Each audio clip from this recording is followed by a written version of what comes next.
everything you do or you have ever done before, you've established some kind of workflow for doing it. Whether it's the workflow of frantically Googling things or the workflow of having a concrete plan of action, the way you make work happen is your workflow.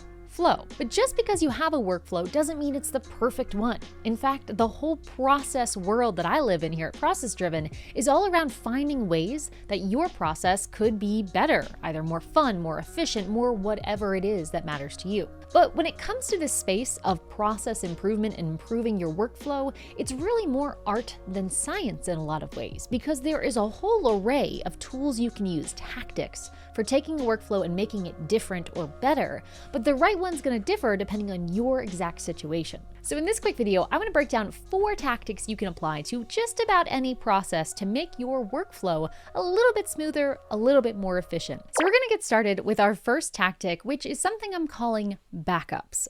All backups refers to is having a backup of things. I know, how fancy, you never would have fathomed that. But even though it sounds like a simple concept, I promise when you actually apply it, it can have some pretty powerful implications. So to bring it to life, let me actually show you an example here on the whiteboard. Let's say we have this process for creating images that go on our YouTube videos. These thumbnail images go through a process to be created, and a pretty normal flow for them is what you see up here on the whiteboard. This process by itself is not bad. But if we want to apply the backup strategy, the backup process tactic here, what we want to look at is where do we have opportunity to add seconds in command. In this particular process, there are 2 different examples that come to mind. The very first one is in the actual design step, and this really goes for any creative step. But for this design step, if I have only one designer, and that designer is out on vacation, sick, leaves the team, whatever, when that happens, not if, when, we will have our entire workflow come to a grinding halt very suddenly. We won't have any additional coverage. And so one thing I can do in terms of backups right off the bat is have a secondary person who is primed and ready to go for that given task. In this case, we're talking about backup people, someone who's cross-trained and who can cover in on that responsibility in the event of someone being out for vacation. Now, with something like answering the phone, having a backup just like I described here could be perfect. But with something like design, where there's some technical and subjective skill involved, we may need to go a step further to make sure our backup is really a seamless one. In this case, what we might do is every time there's a new thumbnail to design, we randomly allocate it between the 2 designers. So each designer is getting a proportion of the work so that in the end, our normal design style reflects 2 designers. And so if one of them's out on vacation, it's pretty natural to have the other design style come in because they've already kind of become one in the normal day-to-day. Whether you split that 80-20, 90-10, or 50-50 between multiple designers, if you have the budget for it, redundancy in people is a great way to go about this. Now, beyond just redundancy in people, there's also an option to incorporate backups in this actual process itself. In this case, what we're going to be thinking about is steps in the process. Right here, we have a pretty normal flow. In fact, maybe a little bit better than normal because it has drafting and it has revisions baked in. Now, by itself, having a revisions process where somebody else reviews the thumbnail is a form of a backup. But if this was a very important process for us and we didn't want to have a typo in that thumbnail or so on and so forth, we could expand these backups by incorporating additional checkpoints where additional fresh eyes are coming in just to check over the work for things that really, really matter. For example, maybe we really don't want to have a typo in our thumbnail. Or maybe we do want a typo in our thumbnail because it gets more attention. Whatever our strategy, we want to ensure that it comes to life. So for example, we might have the designer create it. We might have a second person review it. We might have the designer review it again before it goes out.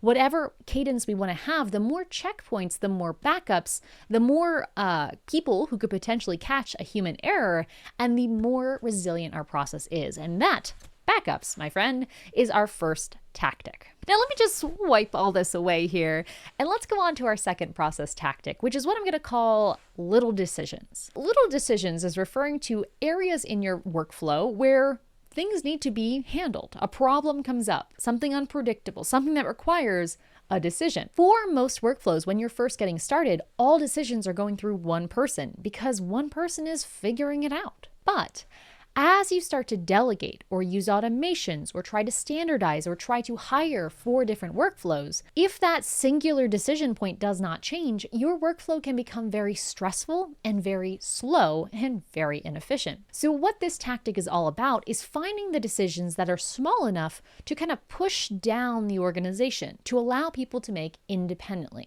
For example, let's pretend we have a process here for resolving a customer support ticket. This process outlines how we would receive a ticket, review a ticket, and then respond to that ticket. Now, by itself, there's nothing wrong with this process.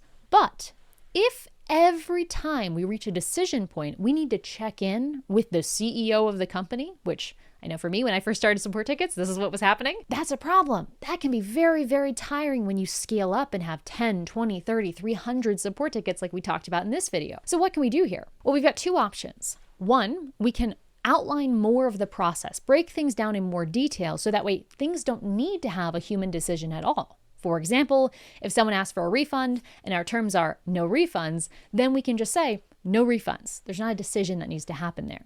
But in case that's not possible, our second option is to delegate decision-making up to a point. For example, in the support process, we might implement a policy that says if a customer support decision is worth less than $200, a support rep can make that decision independently.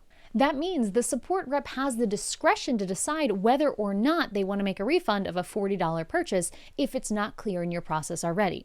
Over time, the goal would be to raise that threshold of when things need to get escalated for outside decision making from $100 to $200 to $1,000 to $10,000 until ultimately your team is acting entirely autonomously. And as a quick little pro tip around this one here, the higher skilled your staff is, the higher you can make this threshold. So if you're hiring brand new, fresh out of college people who are just figuring out how to work, let alone how to work at your company, you probably won't be able to give them as much discretion as if you take those same people, train them for years and years, and then give them this discretion. The threshold and autonomy you can provide is going to be a direct reflection of the experience level and competence level of your actual front end team. So in this case, making sure you're investing in training and hiring the right people and not just trying to train everybody up, which we've all done, is going to make your life a lot easier here. Now, let me just wipe that away. We've got two more tips for you here, but before I go into them, a quick word from your sponsor, which is me. Now, before we move on, I want to say a quick thank you to our sponsor of today's video, me.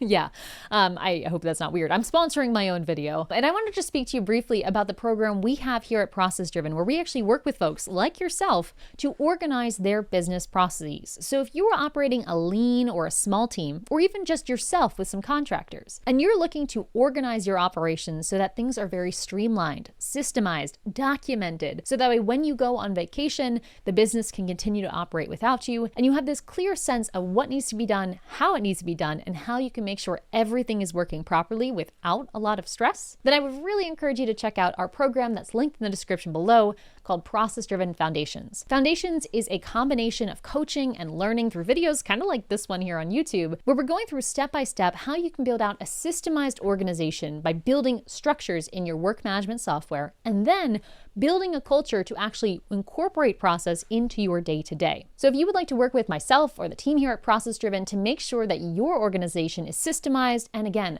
calm, that's the key thing, check out the link in the description below where you can find out more about our Foundations program and even watch my signature training, The Blueprint, where I go over our overall process building strategy, which you just might find interesting either way. With that, thank you to our sponsor, again, me, and back to the video. All right, so we are back with our third process tip. This one I'm gonna call just in time, because that's what it's called. You might have also heard it referred to as pull systems or make to demand models. Essentially, all this tactic is doing the thing you actually need in this moment versus just preparing for something that may never come. That's probably not the most succinct way to say it, but you get the idea. Now, I imagine, process gurus out there probably thinking this is a little bit too simplified, but I want you to resonate with this concept and see how it can come to life in your own workflow, so we're gonna keep it simple. Let's go to this example here. This is our workflow for picking orders for our e-commerce store. To make our lives really easy, when we first started delegating this process, our workflow just involved somebody coming in every day and preparing 15 boxes of our signature product, and then leaving for the day. Because we didn't really know what they needed to do, and we wanted it to be easy to track. So we just said, hey, John, make 15 boxes. Then you're good. This kind of model of doing this workflow is the opposite of the tactic we're talking about here. This is doing in anticipation, ahead of time, just doing it consistently regardless of what demand is. What we want to do is now flip this process on its head a little bit, and rather than preparing because we should prepare, because we should prepare, because we might need to prepare, instead we want to shift this process so we're only preparing what we actually need for the period in time, and in all other moments, we're going to use our time on just the things that matter for that day. So here's the revised workflow.